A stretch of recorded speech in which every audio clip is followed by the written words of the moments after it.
दोस्तों की हाल चाल है जनाब तुसी देखते पे हो अपना देश पंजाब टीवी ते मैं ਤੁਹਾਡਾ मेज़बान मोहम्मद नदीम खरल।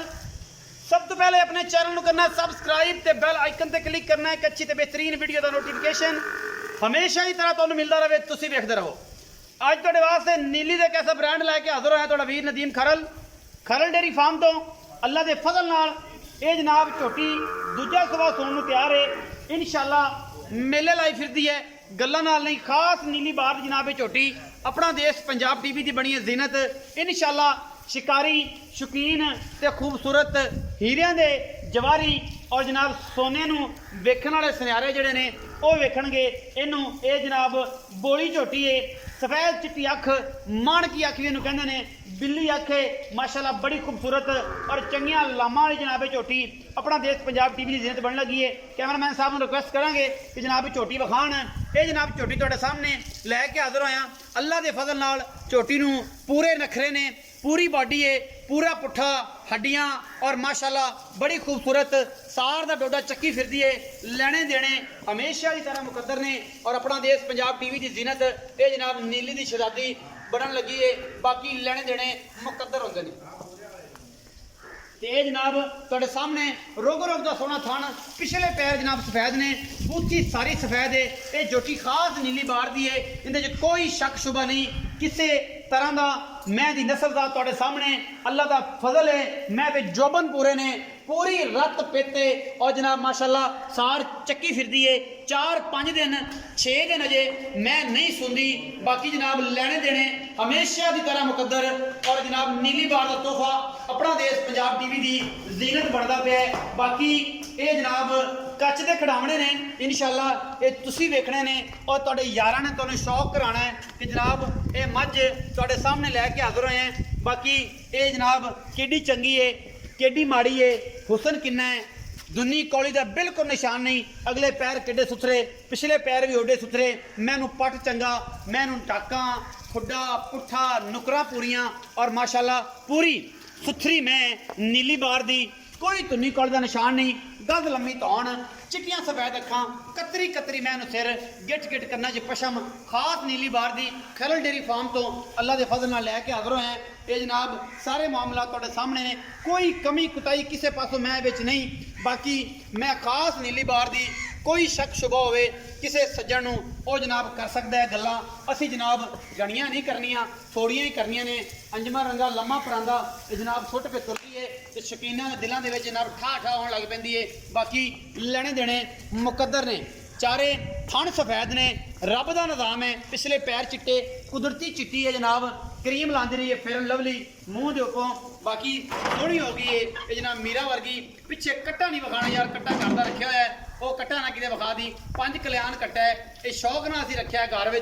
और जनाब खरल डेयरी फार्म तो ये बड़े दिनों बाद एक वीडियो असीं पाते पे हैं। ये कोई वाधा घाटा किसी किस्म का होवे जनाब असीं बैठे हैं, छट्टा फुआरा वाधा घाटा थान हर चीज़ की गारंटी देंगे। मैं तसल्ली कैमरामैन करवा रहा है पूरी आबोताब दे नाल, पूरी मेहनत दे नाल। सद लेना जनाब राय मोहम्मद खान खरल खरल डेयरी फार्म के ओनर ने जनाब, और पूरी दुनिया इन्होंने जानती है तो जानती सानू भी है तो जानती मैनू भी है। और क्योंकि इनू तो बेहतर तरीके ना जानती है क्योंकि ये किसी तारफ के मोहताज नहीं है। अस्सलाम वालेकुम भाईजान। वालेकुम सलाम। की हाल चाल है प्यारे? जी शुक्र है, ठीक ठाक हो? सब सही है। अच्छा भाई मोहम्मद खान दसो कि जी मैं विखाई है ये किन्ने सूए ये दूसरा सुबह है, कदों सुनदी? तकरीबन 7-8 दिन कर दी। 7-8 दिन कट दी पक्के? पक्के।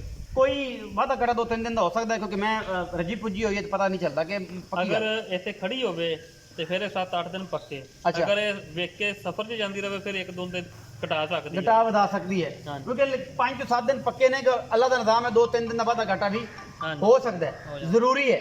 अच्छा की मोहब्बत प्यार वाला मुल कर दो, बाकी ये थणा थुणा की गारंटी दो?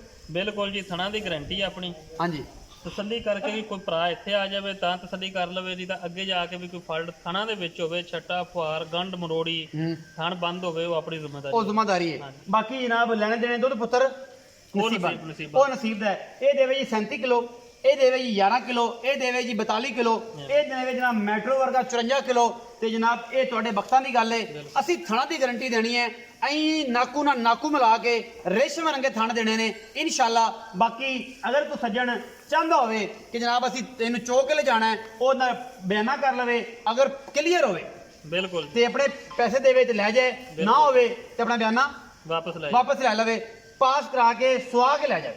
ਇਹ ਵੀ ਗਾਰੰਟੀ ਹੈ। ਬਿਲਕੁਲ ਜੀ, ਬਿਆਨਾ ਕਰ ਲਵੇ 20000 50000 30000 ਮੈਂ ਖੜੀ ਰਵੇ, ਮੈਂ ਜਦੋਂ ਸੂਪ ਆਵੇ ਆਦੀ ਪਾਸ ਕਰਕੇ ਲੈ ਜਾਵੇ, ਤਸੱਲੀ ਨਾਲ ਚੁਆ ਕੇ ਲੈ ਜਾਵੇ। ਕਰੋ ਜੀ ਲਾੜ ਪਿਆਰ ਵਾਲਾ ਮੁੱਲ ਜਨਾਬ ਖਰਲ ਸਾਹਿਬ। ਮੁੱਲ ਦਾ ਭਾਈਜਾਨ ਤੁਸੀਂ ਮੈਨੂੰ ਆਂਦਿਆ ਪਹਿਲੇ ਲਾਮਾ ਫਿਰ ਦਿੱਤਾ ਅੱਜ ਕਿ ਤੁਹਾਡਾ ਰੇਟ ਜ਼ਿਆਦਾ ਹੁੰਦਾ। ਅੱਛਾ, ਵੀ ਤੁਸੀਂ ਰੇਟ ਜ਼ਿਆਦਾ ਕਰ ਲੈਂਦੇ ਜੇ, ਅਸੀਂ ਇਸ ਵਜ੍ਹਾ ਤੋਂ ਯਾਨੀ ਕਿ ਆਏ ਨਹੀਂ ਕਦੇ ਤੇ ਫਿਰ ਤੁਹਾਨੂੰ ਇਹ ਗੱਲ ਮੈਂ ਕੀਤੀ ਹੈ ਵੀ ਕਿਹੜਾ ਤੁਹਾਡੇ ਕੋਲ ਅਸੀਂ ਰੇਟ ਕਰਨੇ ਆ ਉਹਦੇ ਨਾਲੋਂ 5-10 ਸਾਡੀ ਮੈਂ ਵੈਸੇ ਵੀ ਫालतू ਵਿਕ ਜਾਂਦੀ, ਮਹਿੰਗੀ ਵਿਕਦੀ ਹੈ ਮੰਡੀ ਵਿੱਚ ਜਾ ਕੇ। ਹਾਂਜੀ, ਕਿਉਂਕਿ ਮੰਡੀ ਚੱਲਾ ਦਾ ਫਜ਼ਲ ਇੱਕ ਨਾ ਹੈ ਤਾਂ ਇਨਸ਼ਾਅੱਲਾ ਉਹ ਨਾ ਅੱਲਾਹ ਤਾਲਾ ਨੇ ਰੱਖਿਆ, ਇਨਸ਼ਾਅੱਲਾ ਰੱਖਿਆ ਰਹੇ। ਬਾਕੀ ਸ਼ਰੀਕਾ ਦਾ ਬੜਾ ਕੁਝ ਕਹਿੰਦਾ ਹੈ। ਬਿਲਕੁਲ ਜੀ। ਬਾਕੀ ਵੀਡੀਓ ਦੇ ਵਿੱਚ ਮੱਝ ਹੋਰ ਦੇਖਦੀ ਜਦੋਂ ਉੱਤੇ ਆ ਕੇ ਵੇਖੀਏ ਫਿਰ ਪਤਾ ਲੱਗਦਾ ਵੀ ਵਾਕਈ ਕੋਈ ਚੀਜ਼ ਹੈ। ਕੀ ਪਿਆਰ ਵਾਲਾ ਮੁੱਲ ਹੈ ਇਹਦਾ ਭਾਈਜਾਨ 4 ਲੱਖ ਤੇ 15,000 ਰੁਪਇਆ ਫਾਈਨਲ। 4,15,000 ਬਿਲਕੁਲ। ਇਹਦੇ ਵਿੱਚ ਕੋਈ ਲਾੜ ਪਿਆਰ ਨਹੀਂ। ਤੁਸੀਂ ਆਪੇ ਹੀ ਆਖਿਆ ਵੀ ਤੁਸੀਂ ਮੁੱਲ ਉਹ ਕਰਨਾ ਹੈ, ਕਿੰਨੇ ਵਿੱਚੋਂ ਕੋਈ ਚੀਜ਼ ਛੱਡਿਆ ਜਾਂ ਨਹੀਂ ਭਾਈ, ਗੱਲ ਇਹ ਹੈ ਕਿ ਅਗਰ ਕੋਈ ਬੂਹੇ ਆਪਣੇ ਤੇ ਆ ਜਾਂਦਾ ਹੈ, ਆਪਣੇ ਬੂਹੇ ਤੇ ਆ ਜਾਂਦਾ ਹੈ, ਬਿਲਕੁਲ, ਤੇ ਇਹ ਸ਼ੇਵਾ ਨਹੀਂ ਕਿ ਸਜਣਾ ਨਾਲ ਕੋਈ ਮੁਹੱਬਤ ਪਿਆਰ ਹੋਏਗਾ ਕਿ ਨਹੀਂ। ਚਲੋ ਕਿ 2-4 ਹਜ਼ਾਰ ਦਾ ਕਰ ਲਓ, ਇਹਨਾਂ ਤੋਂ ਰੋਟੀ ਖਵਾ ਦੇਾਂਗੇ, ਅੱਲਾ ਖੈਰ ਕਰੇ। ਕੋਈ ਐਡੀ ਗੱਲ ਨਹੀਂ, ਐਡੀ ਮਾੜੀ ਗੱਲ ਨਹੀਂ ਯਾਰ, ਲਾੜ ਪਿਆਰ ਹੋਏਗਾ। ਚਲੋ ਜੀ 5,000 ਰੁਪਇਆ ਲਾੜ ਪਿਆਰ ਆਪਾਂ ਕਰਦੇ ਹਾਂ। 4,10,000 ਰੁਪਏ। ਹਾਂਜੀ, ਇਹਦੇ ਵਿੱਚੋਂ ਕੋਈ ਮੁਨਾਸਬ ਇਹਦੇ ਵਿੱਚੋਂ ਫਿਰ ਮੱਝ ਵੀ ਲੈ ਜਾਵੇ, ਕਿਹੜਾ ਜ਼ਿਆਦਾ ਹੀ ਲਾੜ ਪਿਆਰ ਵਾਲਾ ਹੋਵੇ ਤੇ ਪੈਸੇ ਵੀ ਨਾ ਨਹੀਂ, ਕੋਈ ਹੋਏਗਾ ਸੱਜਣ ਬੂਹੇ ਤੇ ਆਏਗਾ, ਕੋਈ ਪਿਆਰ ਮੁਹੱਬਤ ਹੋਏਗਾ, ਸਿਗਰਟ ਪਾਣੀ ਤਾਂ ਹੋਏਗਾ ਕਿ ਨਹੀਂ? ਚਲੋ ਉਹ ਵੀ ਕਰ ਲਾਂਗੇ, ਹੋਏਗਾ। 4,10,000 ਰੁਪਇਆ ਭਾਈਜਾਨ ਨੇ ਕੀਤਾ ਮੁੱਲ ਰਾਏ ਮੁਹੰਮਦ ਖਾਨ ਖਰਲ ਡੇਰੀ ਫਾਰਮ ਤੋਂ। ਇਹ ਜਨਾਬ ਕਿਸੇ ਤਾਰਫ ਦੇ ਮੁਹਤਾਜ ਕੋਈ ਨਹੀਂ। ਇਹ ਜਨਾਬ ਮੈਂ ਹੈਗੀ ਖਾਸ ਨੀਲੀ ਬਾਰ ਦੀ, ਕੋਈ ਤੁੰਨੀ ਕੌਲੀ ਦਾ ਕਿਸੇ ਪਾਸੋਂ ਮੈਂ ਨੂੰ ਨਿਸ਼ਾਨ ਨਹੀਂ, ਕਿਸੇ ਪਾਸੋਂ ਕੋਈ ਕੁਤਾਈ ਨਹੀਂ। ਬਾਕੀ ਇਹ ਮੁਕੱਦਰਾਂ ਦੀ ਗੱਲ ਹੈ, ਕਿਹਦੇ ਮੁਕੱਦਰਾਂ 'ਚ ਹੁੰਦੀ ਹੈ। ਬਾਕੀ ਪਾਕਿਸਤਾਨ ਜ਼ਿੰਦਾਬਾਦ ਹੈ ਤੇ ਪਾਕ ਆਰਮੀ ਹਮੇਸ਼ਾ ਜ਼ਿੰਦਾਬਾਦ।